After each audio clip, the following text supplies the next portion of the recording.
Monsieur le Premier ministre, merci d'avoir accepté l'invitation de Silicon Luxembourg pour parler de la place du digital et des startups numériques au Luxembourg. Première question, pensez-vous sincèrement que le digital puisse représenter une industrie forte à l'avenir au Luxembourg? Puisse, elle est. C'est une industrie qui fonctionne très bien. Plus de 15 000 personnes qui travaillent dedans représentent un chiffre important même du PNB. Donc ce serait ridicule de dire que ça devrait, ça l'est.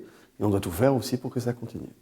À ce propos, vous avez annoncé le lancement de l'initiative Digital Luxembourg il y a un an. Où en est le gouvernement dans sa mise en œuvre?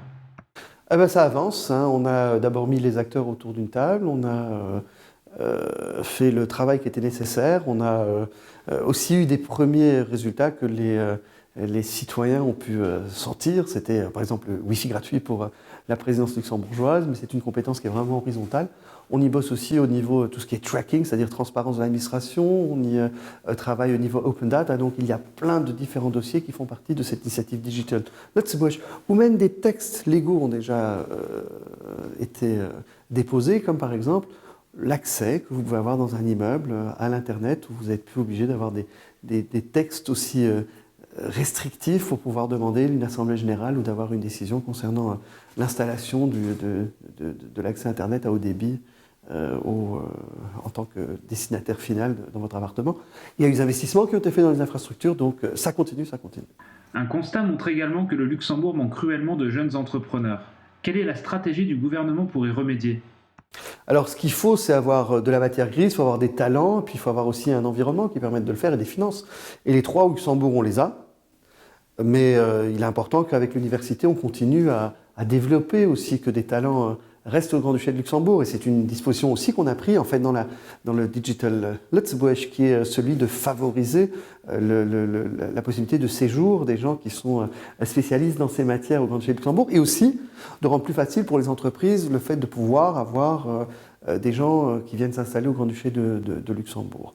Il est vrai qu'il y a un manque, qui est un constat en Europe. Il est triste qu'aujourd'hui on constate que si on veut vraiment avoir du succès, il faut partir presque en Asie ou aux États-Unis. Bon, on est en train de changer ça.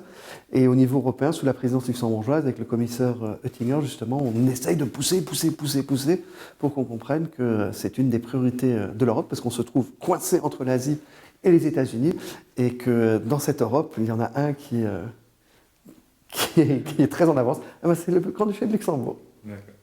Passons maintenant au FinTech, qui semble être le buzzword du moment. Croyez-vous vraiment à l'éclosion de ce secteur au Grand-Duché? Oui, on n'a pas le choix. C'est quelque chose qu'on a toujours su, à travers le temps, se remettre en question, demander quel sera le produit de demain. On l'a su dans les années 60, dans les 70, dans les années 80, hier. Aujourd'hui, on est la deuxième place mondiale au niveau des fonds. Point de vue satellite, on occupe plus de place au-dessus de nous que sur Terre. Et les FinTech, c'est pas du blabla, c'est une réalité. On voit que ça prend une ampleur de plus en plus importante et qu'on est aussi parmi les premiers, tout ce qui est Bitcoin, tout ce qui est nouvelles possibilités à ce niveau-là, de le voir. On ne peut plus aujourd'hui s'imaginer des finances sans la technologie et de la technologie sans les finances. Et enfin, comment imaginez-vous le Luxembourg digital de demain?